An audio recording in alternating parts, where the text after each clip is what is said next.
ನಾವು ಗ್ರಾಮೀಣ ಭಾಗದಲ್ಲಿ ಕಲಿತಂಥ ವಿದ್ಯಾರ್ಥಿಗಳಿಗೆ ನಾವು ಶ್ರಮಪಟ್ಟು ನಾವು ಪರೀಕ್ಷೆ ಬರೆದರೂ ಕೂಡ ನಾವು 400, 410, 420 ಅಂಕಗಳನ್ನು ಪಡೆಯಬೇಕಾದ್ರೆ ಬಹಳ ಕಷ್ಟ ಆಗುತ್ತದೆ.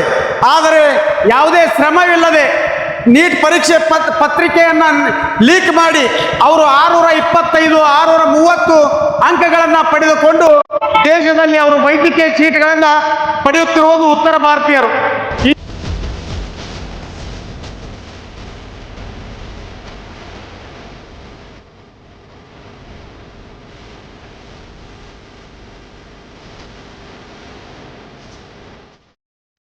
ಕೇಂದ್ರದ ಶಿಕ್ಷಣ ಪದ್ಧತಿ ಬೇರೆ ಇದೆ, ರಾಜ್ಯದ ಶಿಕ್ಷಣ ಪದ್ಧತಿ ಬೇರೆ ಇದೆ.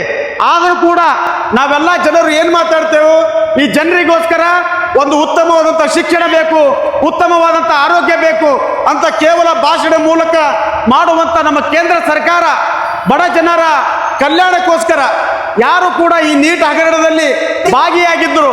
ಅನೇಕ ವರ್ಷಗಳಿಂದ ಲೀಕ್ ಆದಂಥ ಈ ಪ್ರಶ್ನೆ ಪತ್ರಿಕೆ ಸೋರಿಕೆಯಾದಲ್ಲಿ ಅಂಥವ್ರಿಗೆ ಬೇಗನೆ ಕೇಂದ್ರ ಸರ್ಕಾರ ಕ್ರಮ ಯಾಕೆ ಕೈಗೊಳ್ಳಲಿಲ್ಲ ಎಂಬುದು ಇಡೀ ದೇಶದ ಪ್ರಶ್ನೆಯಾಗಿದೆ.